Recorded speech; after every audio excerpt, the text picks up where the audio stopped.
दिनों तक तलाश करने के बाद समंदर में पनडुब्बी का मलबा मिला। टाइटन पनडुब्बी के लापता होने के बाद से ही पूरी दुनिया में लोग उसमें सवार 5 लोगों की सलामती की दुआ कर रहे थे। पनडुब्बी 18 जून को टाइटैनिक जहाज का मलबा दिखाने के लिए कनाडा के न्यू फाउंडलैंड से रवाना हुई थी। लेकिन अमेरिकी कोस्ट गार्ड के मुताबिक समंदर में उतरने के कुछ देर बाद ही टाइटन पनडुब्बी में तेज धमाका हुआ था, जिससे उसमें सवार सभी 5 लोगों की मौत हो गई।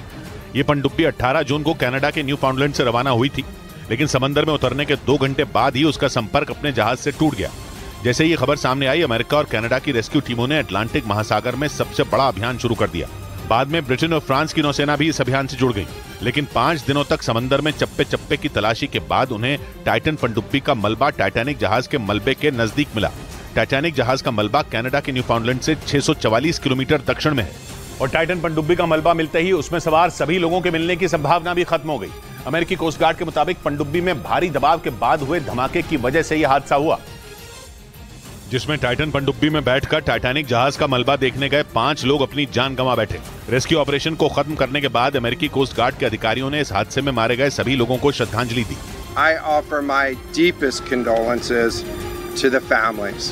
टाइटन पनडुब्बी में 5 लोग सवार थे, जिनमें ब्रिटेन के कारोबारी हैमिश हार्डिंग भी थे, जो एयरक्राफ्ट कंपनी एक्शन एविएशन के चेयरमैन थे। उनके साथ पाकिस्तान के सबसे अमीर कारोबारी शहजादा दाऊद और उनके बेटे सुलेमान भी इस पनडुब्बी में सवार थे। इनके अलावा फ्रांस की नौसेना के अधिकारी पॉल हेनरी और टाइटन पनडुब्बी बनाने वाली कंपनी ओशन गेट के सीईओ स्टॉकटन रश भी इसमें मौजूद थे। उधर अमेरिकी कोस्ट गार्ड का दावा है कि अटलांटिक महासागर में टाइटन पनडुब्बी का मलबा ढूंढने में रिमोट से चलने वाली मशीन ओडिसियस 6K ने बड़ी भूमिका निभाई। दावा है कि इस पनडुब्बी की तलाश में अटलांटिक महासागर का हजारों किलोमीटर का इलाका छान मारा गया और इसके लिए दुनिया भर से कई जहाजों को भी लगाया गया।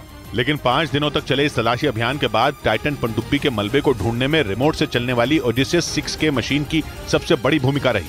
अमेरिकी कोस्ट गार्ड के मुताबिक इस मशीन को अमेरिका की एक कंपनी ने बनाया है, जो समंदर की सतह तक जाने में सक्षम है और इसी मशीन ने 22 फीट लंबी टाइटन पनडुब्बी की तलाश में टाइटैनिक जहाज के आसपास के पूरे इलाके को छान मारा।